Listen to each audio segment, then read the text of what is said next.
Boa noite, senhor presidente, nosso vereador, público presente.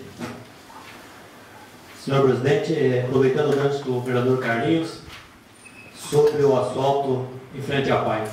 Há uns 4 meses, mais ou menos, estive no gabinete do senhor prefeito e ele me disse que em 15 dias estava pronto o asfalto. 3 meses, mais ou menos. Até liguei para os dirigentes da PAI, né? Ficaram tudo contentes e falaram, será?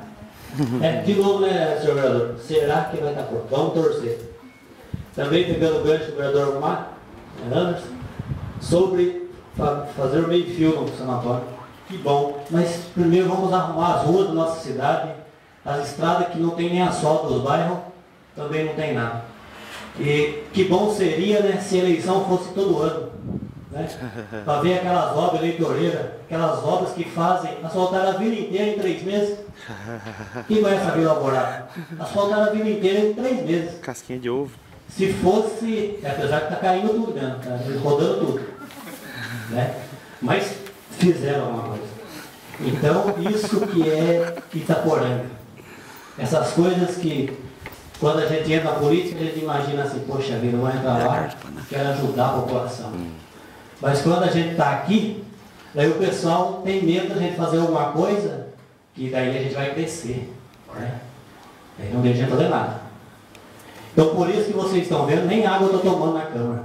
Que vereador já é o ditado, vem na Câmara para tomar água, né? E para não fazer nada. Isso aí. Esse que é o comentário na cidade aí. É mesmo. O vereador não faz nada. Por isso eu procurei o senhor promotor, o doutor Pedro, fomos muito bem recebidos, eu e mais alguns amigos. Beleza mesmo.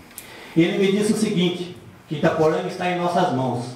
Nós que, né? Ele falou isso para mim. Até outros vereadores que não tiveram. Vá conversar com ele. Ele é uma excelente pessoa. Então, eu procurei agora como fiscalizar Itaporanga. Começando pela nossa casa, pela Câmara.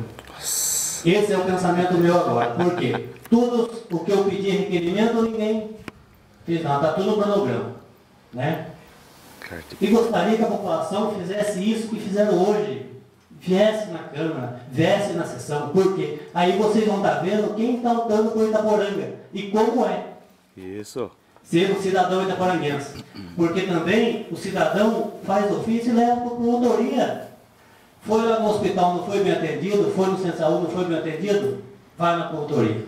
Tem que ir, entendeu? Que só assim nós estamos buscando os nossos direitos. Porque vereador tem muita vontade. Eu tenho muita vontade de fazer alguma coisa. Mas como cidadão já fiz muito mais do que como vereador nesses 8 meses. Pode ter certeza. Pergunte para a Vila Alvorada, que eu já fiz por lá. Ajudei muitas pessoas, mas como cidadão itaporanguense, não como vereador. Porque como vereador a gente não faz nada. E isso é minha indignação.